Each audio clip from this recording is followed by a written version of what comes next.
It's 8 o'clock. This is the UK Tonight. Coming up, 30,000 people without water as another outage hits southeast England.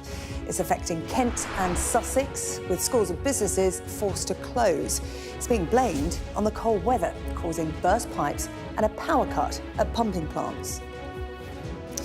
Well, water bosses are once again facing big questions. I'm going to speak to the leader of Kent County Council and the MP who raised this issue in the House of Commons this afternoon. Also tonight, weapons of abuse. The government cracks down on sexualised images created by AI. A new law will take effect this week amid a growing row between the government and X over its Grok tool and Ofcom's formal investigation into Elon Musk's company. Former Chancellor Nadhim Zahawi joins Reform UK, the biggest Conservative defector so far, but he denies claims that he jumped ship after the Tories turned him down for a peerage. Plus... 11.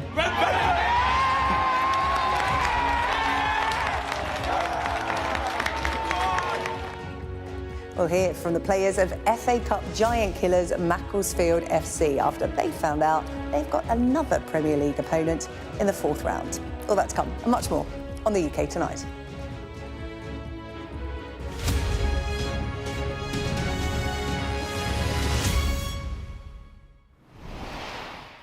Now, just last week, the boss of South East Water told Parliament that he rated his company's response to supply issues back in December, which saw thousands of homes in Kent go without drinkable water for weeks, as an 8 out of 10. Well, today, MPs told David Hinton he's not up to the job and should resign, following another major supply issue.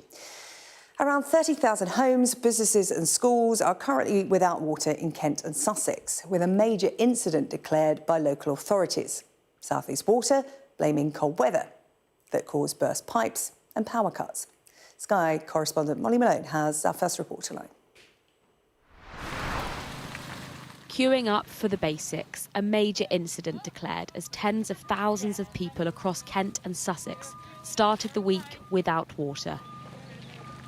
Hard work.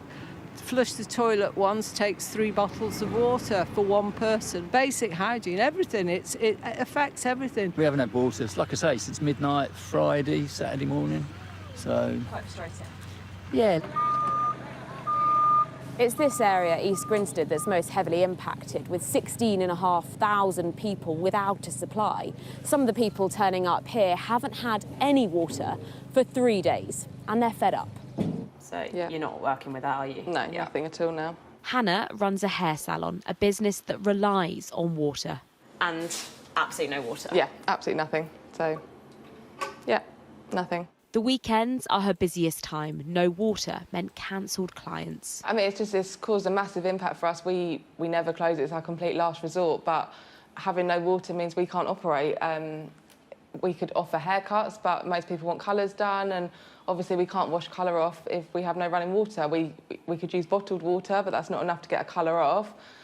So yeah, this is now 3rd day that we've been closed, and we still have no idea when we're reopening. South East Water has blamed recent freezing weather conditions, leaving burst pipes, and Storm Goretti, they say, has taken its toll too. But for many here, including in the town of Tunbridge Wells, these problems are not for the first time. Only last month, people were without a supply for almost 2 weeks, after problems with the water quality. But it destroyed Tunbridge Wells on the uprun to Christmas. Literally, all the shops were shut because if you can't provide toilet facilities and so forth for your staff, they can't work. Just days ago, the company's chief executive faced a grilling by MPs.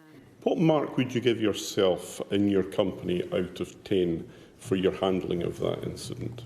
Well, I'd give you 3 numbers, and I'd say 8 out of 10 in terms of response. I'd say 6 out of 10 in terms of communications, and I'd say 6 out of 10 in terms of the actual prevention of the event in the first place. And now, questions about his leadership and position.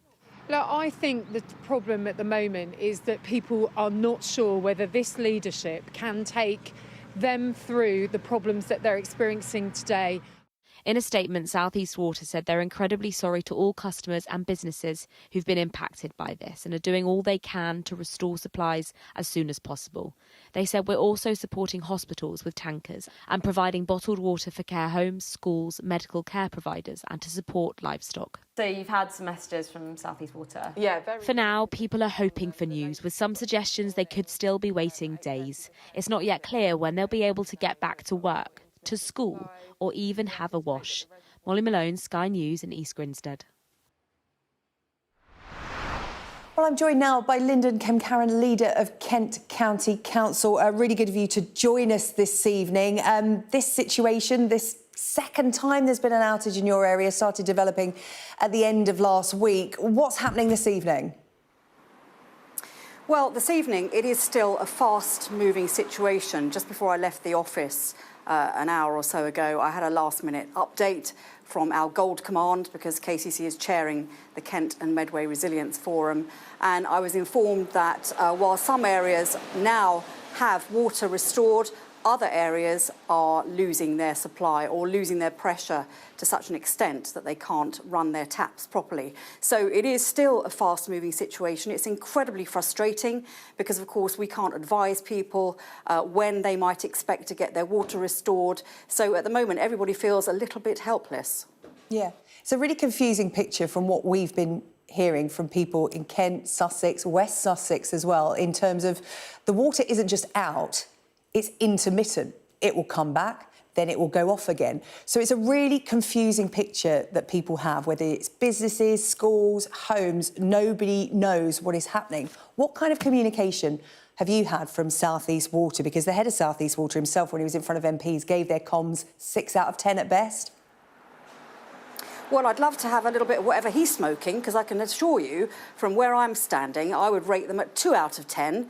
At the most, and that's me being generous. The communication has been terrible from South East Water. I believe that Southern Water have been doing slightly better, but it's really just not good enough. I have in my division as a county council Leeds Castle, one of Kent's biggest historical buildings, one of our most important tourist attractions. Now, I spoke to the chief exec over the weekend because their water went off on Saturday. They had to cancel dinners, accommodation, events. They couldn't open all their toilet facilities. I asked her how much she thought it had cost her, and she thinks it's about £50,000 that they have lost in one weekend, and that is one of the quietest weekends of the year. If it was in summer or Christmas, that bill would be running into the hundreds of thousands of pounds. And I spoke to a dairy farmer in Hollingbourne, again, not far away from where I'm standing now. They couldn't wash their milking equipment for their cows. So how are they supposed to milk their cows if they can't, make the equipment hygienic? It's an absolute disaster for Kent. Yeah, it's not just inconvenient because, the sad fact of the matter is the water supply in the UK, we have these problems and we do talk about it and say that it's not fit for purpose. But, in your area in particular, this happened just before Christmas.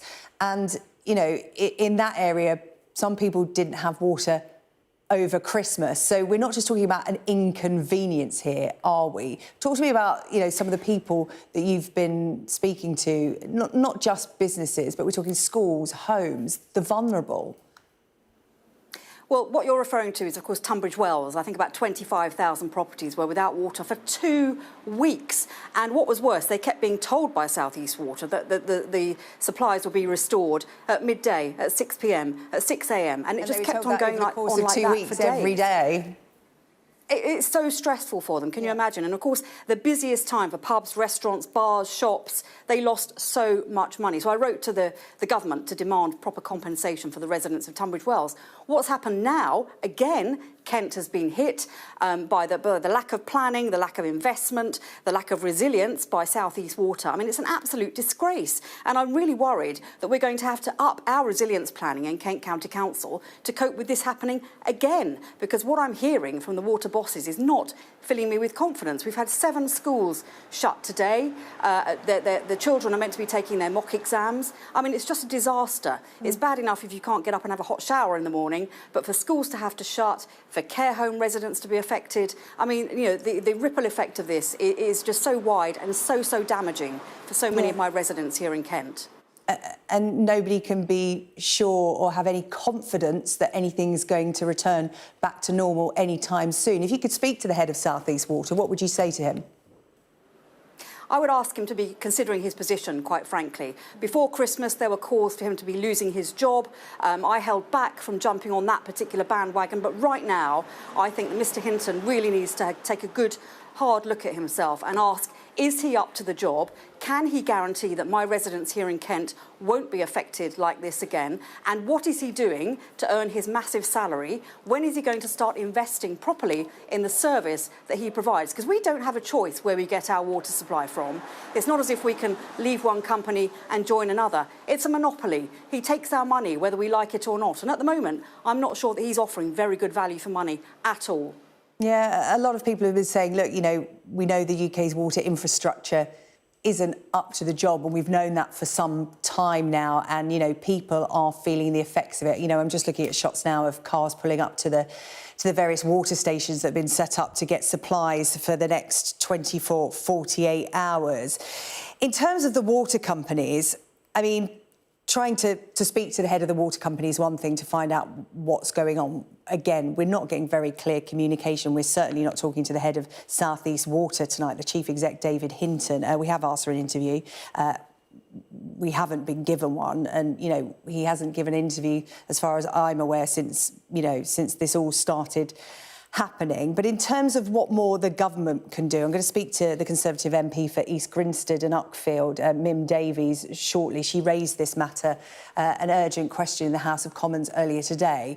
What should the government be doing to hold water companies to account? Because we keep hearing from regulators saying they haven't got the teeth that they need.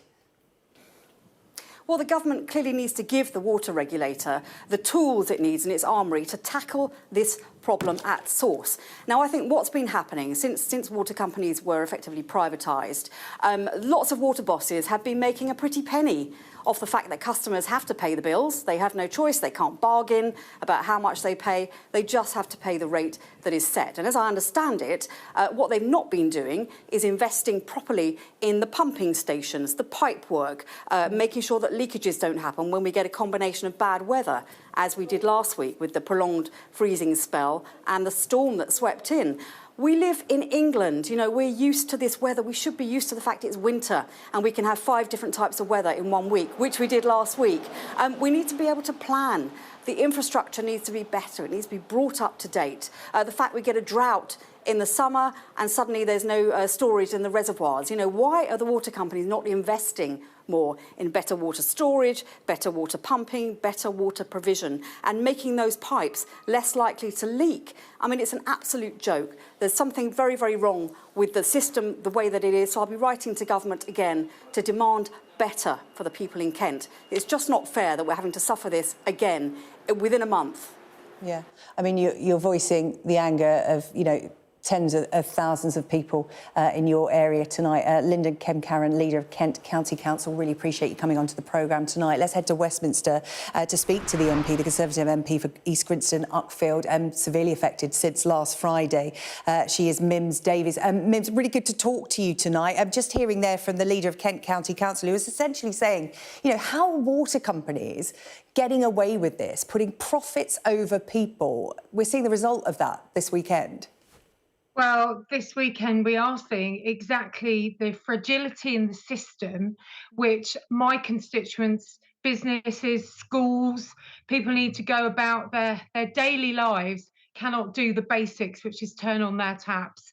And I think it's just atrocious. So you've got the map of my patch behind me. It's a big rural area, important town of East Grinstead, over 16,000 households affected. So obviously countless businesses as well, and people who've been without water since Saturday morning. And I'd love to say this was a unique experience, but I've been here when it's been hot, when it's been freezing previously, during COVID, when it was absolutely boiling, and we're just frankly waiting for a plague of locusts. And I think that is probably more likely to happen than we'll see Dave Hinton talking to you tonight, I'm afraid.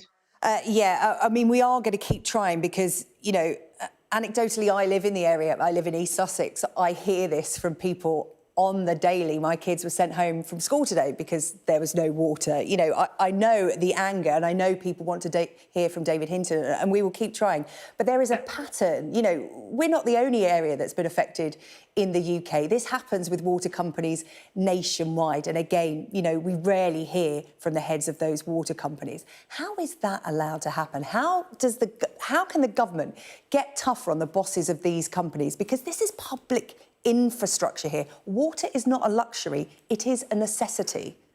Well, I said to Dave about 11:45 today, why the vacuum? Why are you not out there showcasing how much your team needs to see you out there striving to get these customers back on?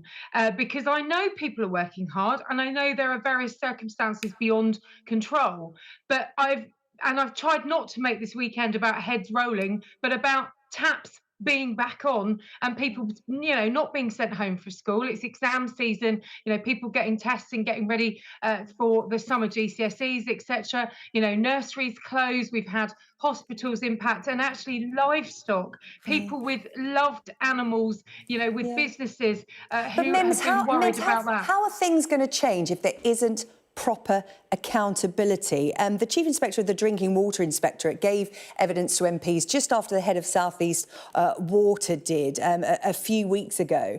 And he said that the regulator doesn't feel it has a potential pathway under the current legislation to sanction this company. So this is not the last time we're going to be in this position, because this happens without any accountability. You know, it's not a witch hunt for the CEO. No, it feels like it is. But, you know, this is happening at all water companies. Yeah, so we wrote this evening, Helen Whately, myself, Helen Grant, Tom Tugendhat, and myself, and also Rosie Duffield, so cross-party, to the chairman of South East Water to say, look, this water company, as we've heard, people don't have any choice. They need to know that this team has leadership and has the wherewithal to get through this crisis, compensate and get people up and running, and above all, know that they have the resilience and that the fragility in the system is fixed. And the reason that I was speaking to them this morning, our area, South East Water, is continually taking the biggest draw on bottled water because of the way the system works between Kent and Sussex. And at the very end of the line is East Grinstead, and the way that things are set up. And I was actually meant to be meeting Dave this morning at the Weirwood Reservoir about getting that online and how the linkage between Ardingly is going to work, and not in a hurried drought situation that previously nearly happened before Christmas, in a way that resilience, that fragility can be dealt with. And yes, that chairman needs to take account, and Dave needs to step up. If he wants to fight for his job and fight for customers, let's see it, and not just send out other people to do the comms and the PR for water companies, because that's frankly what my MP team have been doing all weekend. Many volunteers, many people coming to the fore and doing so much work, whether it's town councillors or volunteers, etc., etc. And may I pay tribute to so many people who've done so much this weekend. And there are people on the front line that need to know their bosses have got their back. Yeah. You know, the word sorry does go a long way, but what goes even further is coming out with a plan for what's ahead, short-term and long-term, for customers who are suffering and paying, you know, extortionate water bills at the moment. Again, I've spoken to so many people, as you have, over the last few weeks, months, and the frustration and the anger is palpable. Mims, thank you so much for coming onto the programme tonight. It's Mim Davies there, Conservative MP for East Grinstead and Uckfield, one of the areas hardest hit by this latest water outage. Thank you so much. Well, we have had a statement from South East Water that's at the heart of all of this tonight. Incident manager Matthew Dean spoke to us and said, we are sorry to our customers across Kent and Sussex who are experiencing issues with their drinking water supply, including no water, intermittent supply interruptions or low pressure. Following the recent cold weather and a subsequent breakout of leaks and bursts across Kent and Sussex, our drinking water storage tanks are running very low, and there are currently around 30,000 30,000 impacted properties across the 2 counties. He goes on to say, we are incredibly sorry to all customers and businesses who have been impacted by this, and we are doing all we can to restore supplies as soon as possible. Well, as I mentioned in both of those interviews there, we have repeatedly asked the boss of South East Water, David Hinton, to come on to the programme this evening. As we saw in Molly Malone's report a little earlier, we have heard from Lyndon and Mims as well. There are so many people who would really like to hear what David Hinton has to say tonight. So, Mr Hinton, if you are watching, please come and speak to us. Come and tell MPs why they are wrong about you. And importantly, come and tell your customers what you are doing to fix not just this latest problem, but the South East Water network as a whole, because quite frankly, it is a mess. You are welcome on the UK Tonight at any time. Still to come on the programme. The former Conservative Chancellor Nadhim Zahawi, he defected to Reform UK today. We'll tell you all about that. And the media regulator Ofcom has launched a formal investigation into X after reports its AI chatbot Grok created and shared sexualised images of children. There is legislation coming. Details of that on the way.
The best thing about being a Sky News journalist? I'm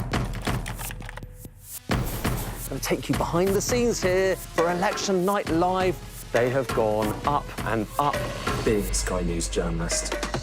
Ed Conway, Sky News, is anyone going to talk to us? Mortgage rates did go up very sharply during your time in office. Here it is. First off, just the scale of what we're looking at. Our data shows it's been happening. Question is, why it hasn't been stopped.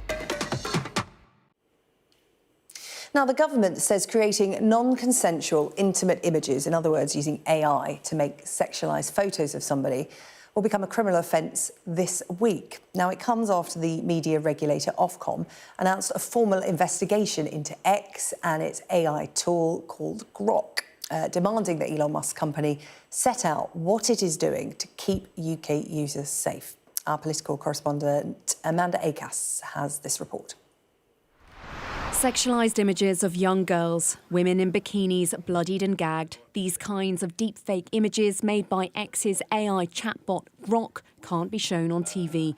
Today, the government stepped up its fight against them. Lives can and have been devastated by this content, which is designed to harass, torment and violate people's dignity. They are not harmless images. They're weapons of abuse, disproportionately aimed at women and girls. And they are illegal. Liz Kendall told MPs creating non-consensual intimate images will become a criminal offence from this week under legislation passed last year, and confirmed plans announced in December to ban nudification apps. But some senior Labour MPs want even tougher action. It really shows that the Online Safety Act, which is what my committee has been saying for some time now, it's not fit for purpose when it comes to generative AI and when it comes to protecting us online from the harms that are evolving and developing. We need principle-based regulation. Today, Ofcom launched an investigation into whether X has broken the law over Grok's deepfake images. The government's message to Elon Musk was make it safe or we'll back the regulator to shut you down. The Tories want to see under-16s blocked from all social media, but like Reform, believe a total ban on X would go too far. The government's appendage swinging over the weekend was extremely serious. Government has never before proposed to wholesale block TikTok, Google or Facebook for the frequent and often flagrant misuse of their sites. It is an extraordinarily serious move against a platform that can be used for good. Do we like and welcome the particular feature on Grok that's made the news over the weekend? No, but let's talk to Grok. They've already made one or two steps in our direction.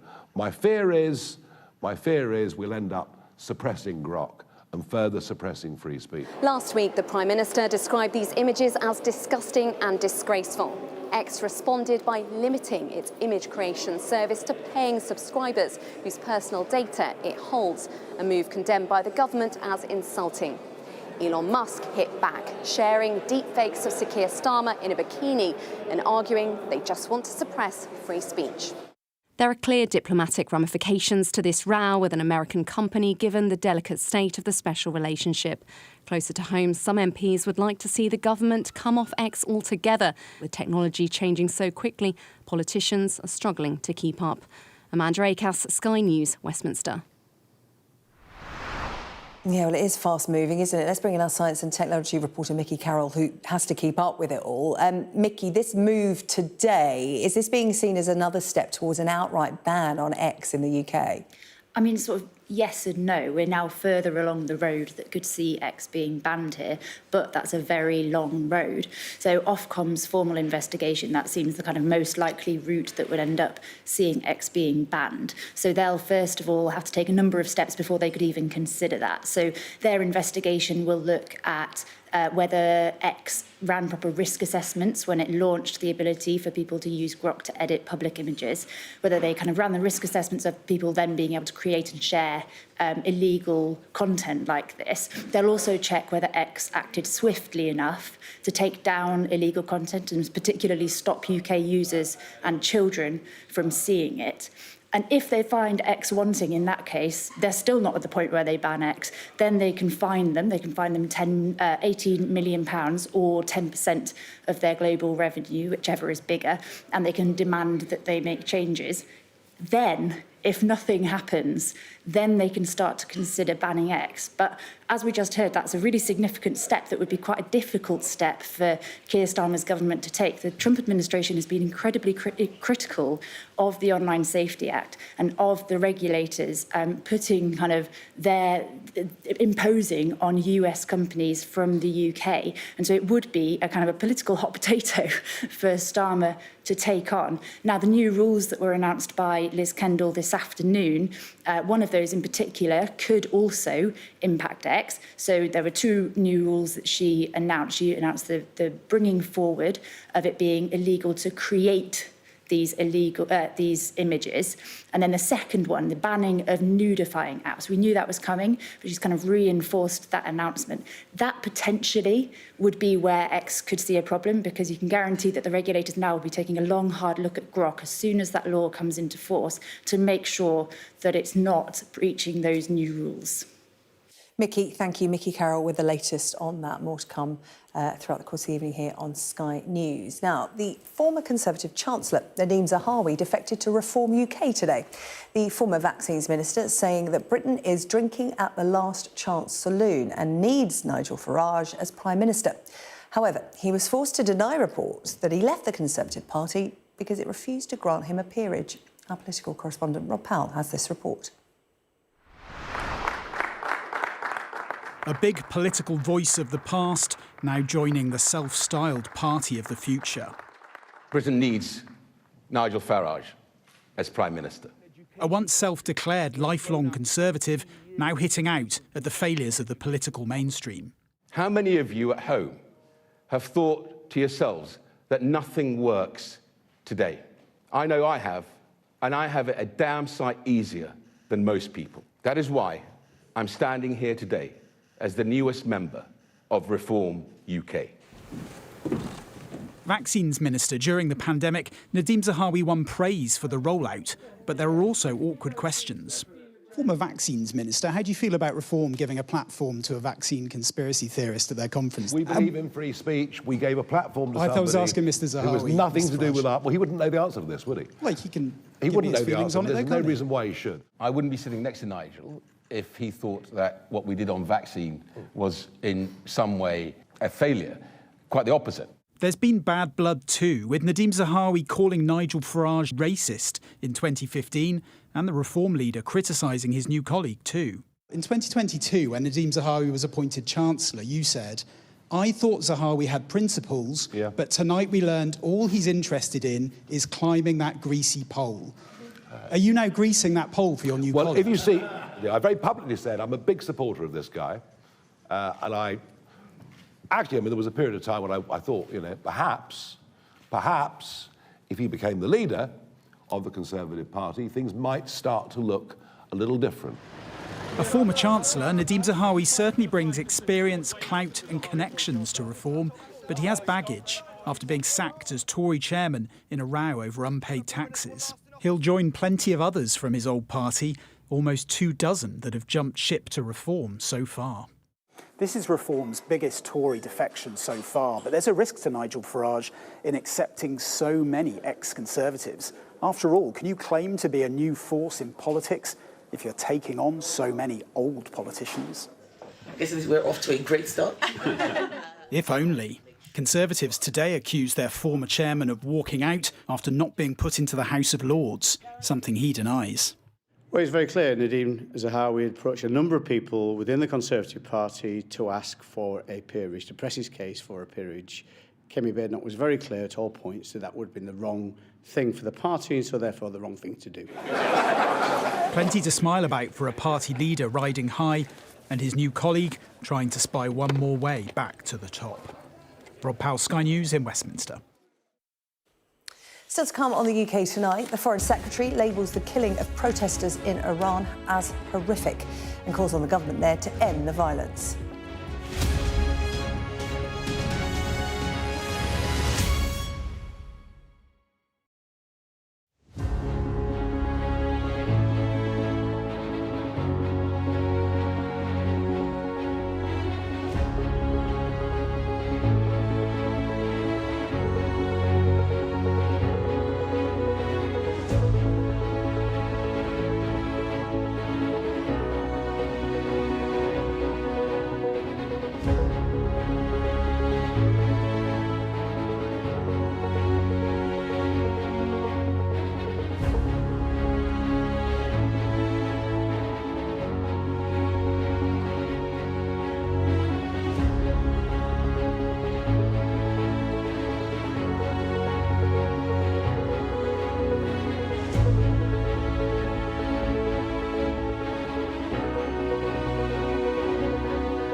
Right, well, I want to talk about what's unfolding in Iran now. Events there where hundreds of people have been killed, potentially more, thousands detained in anti-government protests. Well, today, the Foreign Secretary, Yvette Cooper, called on the Iranian government to immediately end the violence. There are around 114,000 Iranian-born residents of the UK, many of whom fled Iran during the revolution in 1979, when the Islamic Republic we know today was established.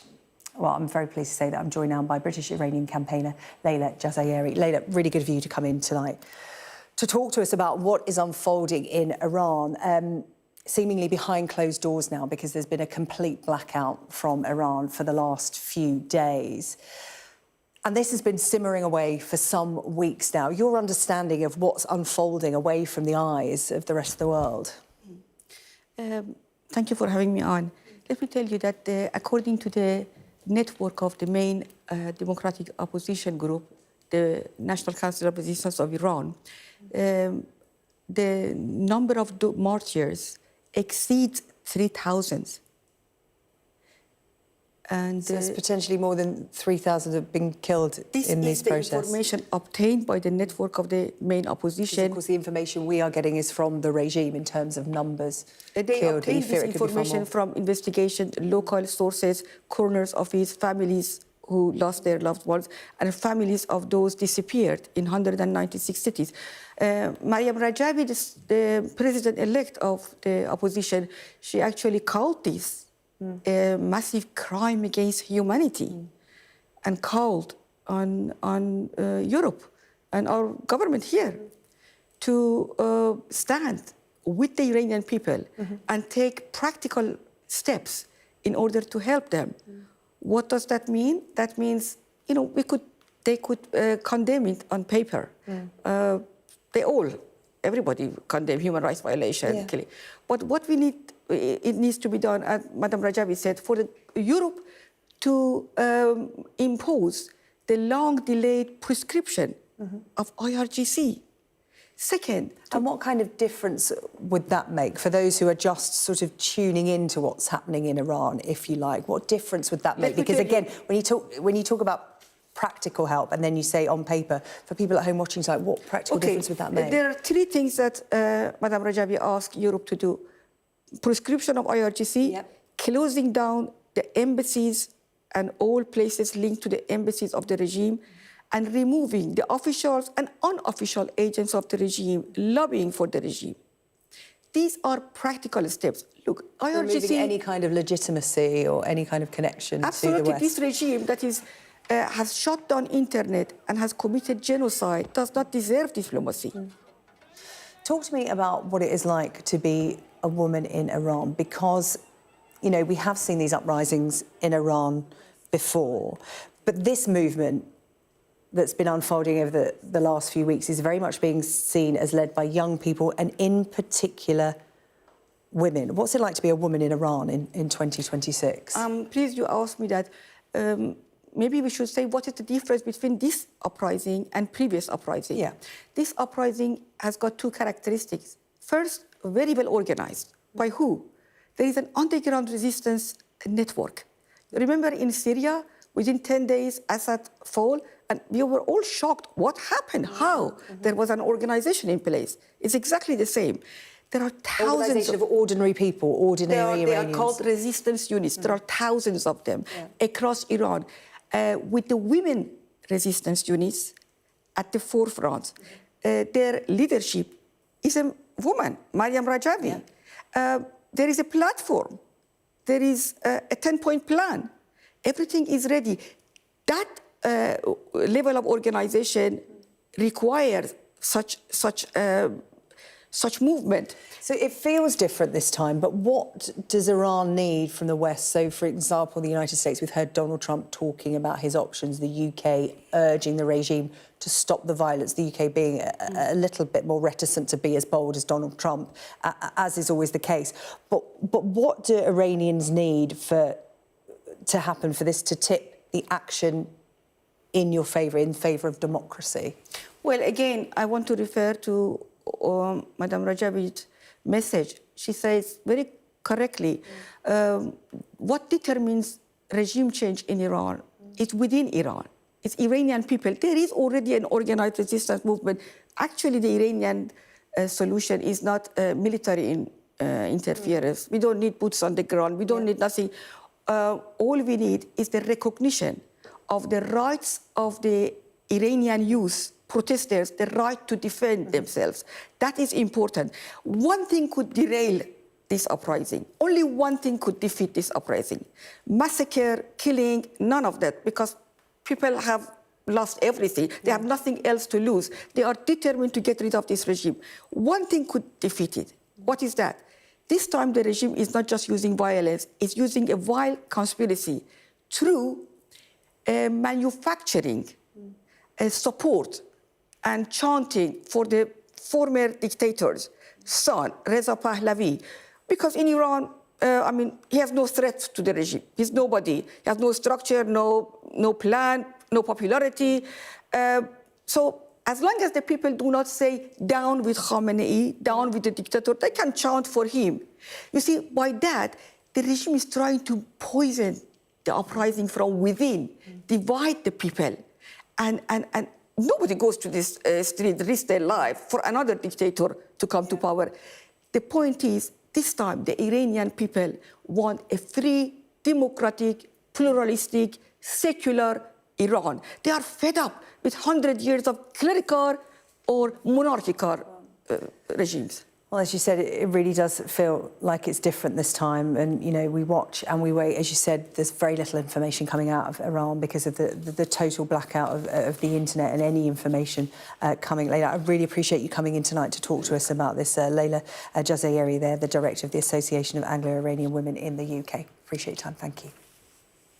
Let's just bring you some breaking news regarding the National Health Service. 4 hospital trusts, we are being told, have declared critical incidents. These trusts they are the East Kent Hospitals University NHS Foundation Trust, the Royal Surrey NHS Foundation Trust, and the Epsom and St Helier University Hospitals NHS Trust, plus the Surrey and Sussex Healthcare NHS Trust. So that is 4 trusts declaring critical incidents tonight amid what's being described as significant and sustained pressures on their services after a surge in complex A&E admissions. That's the news coming into us about the NHS. You can follow more updates and get more information on our website on that story, skynews.com. It's on our app as well. Now, archaeologists in Wales have uncovered a major find with the discovery of a Roman villa in Margam near Port Talbot. These pictures show the results of ground-penetrating radar that can give you an idea of the villa's structure. Swansea University says the site's scale and level of preservation is unmatched across the region. OK, so what exactly are we looking at there? Let's find out. Dr Alex Langlands, project lead of Archaeo Margam and Associate Professor of Heritage at Swansea University, joins us now. Hello. Well, this is being described as Port Talbot's Pompeii. Tell me more. What is it you've uncovered or are hoping to? Well, so what we've uncovered there is the ground penetrating radar, which your illustration there showed beautifully, which is a form of geophysical survey which allows us to take sort of time slices with the radar down through the ground. So as you can see there, the ground, as we penetrate down, we take readings and we can get this sort of 3D model of what's underground. And when I first saw the sort of printouts, or the plots rather, for this, I have to say I was completely taken aback, because there's absolutely no doubt, there was no doubt in my mind at the time that is a Roman villa complex. It's a villa that is surrounded by successive defensive ditches. And then down in the southeast corner, we've got a really rather substantial aisled barn, hall, or sort of basilica structure. So, this is hugely exciting for us in Margam. And this is in some ways not a first for South Wales, but this is, I think it's fair to say, the biggest standalone Roman villa that we've got in Wales. Yeah, I mean, you say you were astounded when you heard about it. You actually thought it was a wind-up. It's such a big discovery. And just looking at that floor plan there, I mean, that's some footage. And it could tell you some really important information about Wales's national story. I mean, you've got a lot of information already. So how does this feed into it? Well, so that's really interesting. You know, when we think about Roman Wales, we really sort of tend to think about a landscape of conquest and colonisation. You know, we talk a lot about forts and fortlets and marching camps and Roman roads, and it's not famed Wales for its Roman villas. So this kind of in some ways rewrites the book. This is a really grand villa. It's got parallels really with some of the big villas that we see in places like Somerset and Gloucester and Dorset. And it kind of changes the way I think we think about certainly West Glamorgan. It's quite far west as well, which is exciting. And for Margam as well, this is interesting because Margam Park has got pretty much a sort of checklist of every period of Britain's history, right the way back to the sort of Bronze Age, all the way through to the present. And the only thing we were missing was the Romano-British period. So you know, when these plots came back, you know, I was so surprised. I couldn't believe it at first, and I thought they were pulling my leg. But then you know, we went out there and they did some more surveys. We've confirmed it. We've had other people look at it and confirm that it's a villa. So it's hugely exciting for us. Yeah, I mean, 2 wings, a veranda, likely to have statues and mosaic floors. As you said, you've got to see it to believe it. Just quickly, we've only got 10 seconds. When do you get to see it? When's the dig? Conservation management is the most important thing, but let's be positive about it. I would like to think we could do something this summer, if not just more surveys, and then think about what a longer-term project that involves the wider community involves. Oh, well, we would talk again then, weather permitting, of course, because Wales has had a lot of snow, not the ideal conditions to start any kind of archaeological dig right now, but roll on the summer. Really good to talk to you tonight. Thank you so much for your time. Dr. Alice Langland's there, the project lead at Archaeo Margam. Good to talk to you. Still to come on the UK Tonight. What next for non-league Macclesfield FC after the team pulled off one of the biggest giant killings in FA Cup history? What a weekend they had. And we'll have the latest from Old Trafford as Manchester United close in on who will take charge of the team for the rest of this season.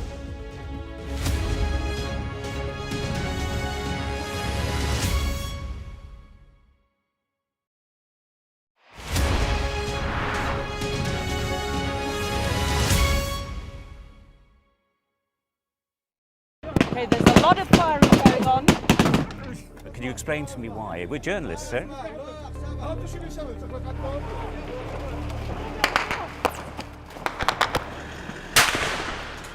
Let's go. Watch, wait, right. We're going to get in. Right. Get in. We just want to ask you a few questions about your involvement with ISIS. Next step for them quite often is getting on a boat and sailing illegally over into Europe. Es un solo procesamiento, una sola sacada.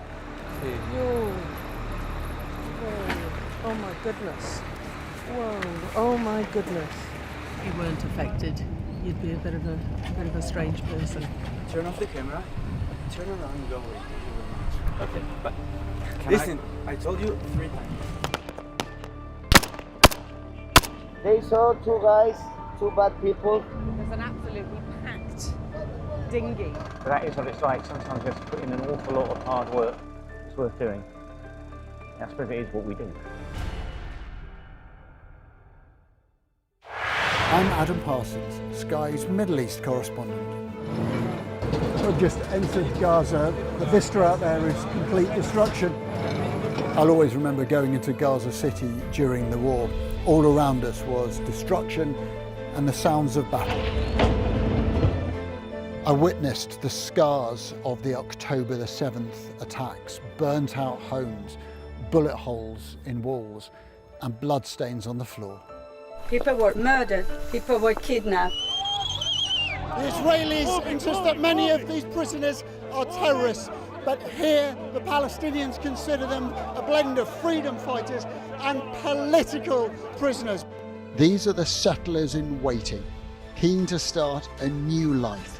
The least we can do is just kick them out of our land. Sky News, get the full story first.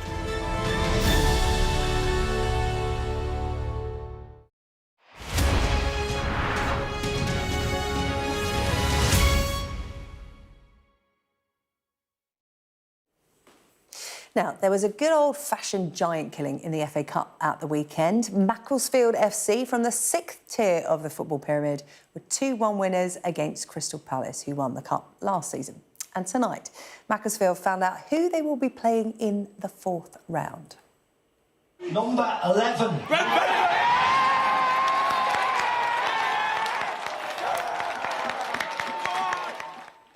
They will be facing another Premier League side, Brentford, who will be heading to Moss Rose for the match in February. Well, after the draw, we spoke to the Macclesfield chairman, Rob Smethurst, and one of the goal scorers from Saturday, Isaac Buckley-Ricketts.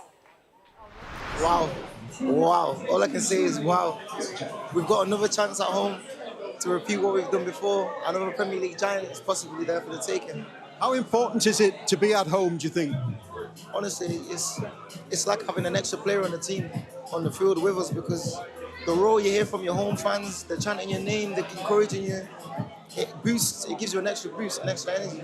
And I think if the belief was there to beat Crystal Palace, it can be there to beat Brentford, I would guess. Yeah, if you can beat one, what's stopping us from beating any of them? So, honestly, we're looking forward to it. How's it been since Saturday, since you scoring that goal? I mean, it must be a special moment for you. Yeah, overjoyed. It feels a bit dreamy, because on one hand, we did actually do it. It's not a dream, but on the other hand, you're seeing how much it's bringing people together, the bond, the reactions on social media, your families. It's just crazy, honestly. And a word about these fans, because they've gone through the mill there, haven't they, waiting for the number to come out? Yeah, honestly, nail biting, because the first draw, they called 31, we thought, too close to home, but it's a good nervous, because even though we want to get a team we want, it's a draw, anything can happen, FA Cup, anything can happen, so we just hope for the best. And a home to a Premier League club, you couldn't ask for any more, could you really? Ask for any more. Like we had it literally just Saturday gone.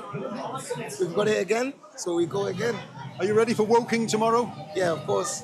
That game's, we're going to look after that game first, but having a vision of the stronger game to come. No, it's incredible. I mean, you could see there the scenes of everyone jumping up and down. I mean, another Premier League club at the Leasing.com Stadium. I mean, who would have thought that? It's incredible, and we can't wait now. We're all going to be super excited. A lot of hard work's going to go into it. Obviously when we played Crystal Palace here, we had 2,500 people queuing for tickets. The staff did amazing, and we've got to go through all that again. But you know what? It'll be so worth it. There was a few false alarms there when number 31 came out. Everyone was cheering. But a Premier League club at home, you can't really ask for anything more than that. You can't. It's what dreams are made of. We're the complete underdog. Against all odds. And we're a small club. And to have the opportunity of playing, a Premier League club as good as they are is going to be super exciting. And you know what? We've done it before, and we just might do it again. What are the tangible benefits of this for you as a club? Yeah, it's incredible. I mean, it's not just about the club; it's about the town. It's what it does to the people around the place. It brings a real community together. And I think these level of clubs like ours, you can see out here now. There's 400 or 500 kids that are playing here today, and that's what these clubs are about. It's a community-based club, and for them to all experience it again and to have that amazing day that we've just had, but with Brentford now, is going to be super, super good for the town. When you started this, you came in with Robbie. Could you imagine you'd enjoy a day like this today? No, I didn't. 5 years ago, started with Robbie. He was massive in helping us with this place. He did an amazing job, and obviously now John Rooney's taken over. He's been absolutely superb, and you can see the quality that he's bringing in the right type of players. His recruitment's great. We take it very seriously, and he's done a great job. I was going to say a word about the manager, because he was there at the draw. He would have been, just living it like everybody else was here. He was. I know what he was thinking. Could it be Liverpool? That would have been really fun for him. But yeah, I mean, like I said, he's all over the place at the moment. He's never been on so much TV in his life, I think, and he takes things very seriously. He's dedicated. He's got the right attitude to be a manager, and you can see that coming through him. He's obviously a young manager. He's got a lot to learn, but from what I've seen up to now, is mega impressive, and what a nice guy he is as well. And just finally, I guess the work starts now, doesn't it? Trying to get the benefit out of all this. Yeah, it does. I mean, look, financially for a club like us, it's massive. The Crystal Palace game was, and this is going to be exactly the same. It will be a complete sellout again.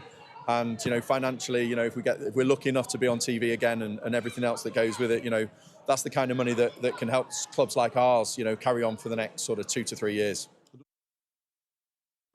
All those kind of stories is why we love the FA Cup. Right, David has the rest of the sports news for you.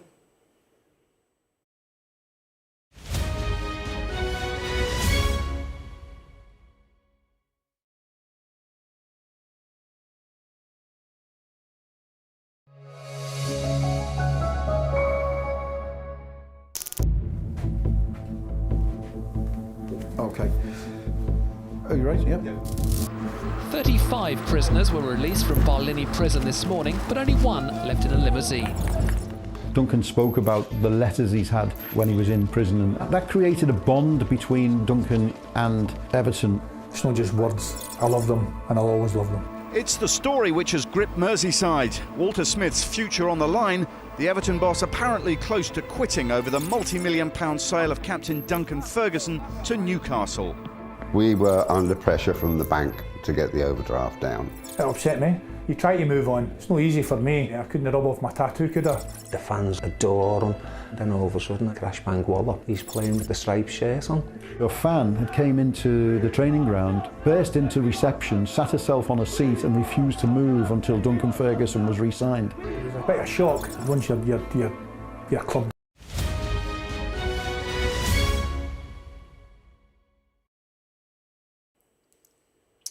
Yalda is up next with the world, but before we go, let's take a look at the weather. Dinner under the stars tonight? That reminds me of our travel insurance. You mean All Clear Skies? All Clear Travel Insurance sponsors Sky News weather. Well, we are in a much milder but unsettled spell with widespread showers or more prolonged rain. Southern Scotland, Northern England, Northern Ireland and the north of Ireland will see widespread blustery showers this evening, and the far north looks wet with coastal gales easing. Most other places will be fine if breezy, although there'll be some showers about. Northwestern and central parts could expect further showers overnight. All Clear Travel Insurance proudly sponsors Sky News weather.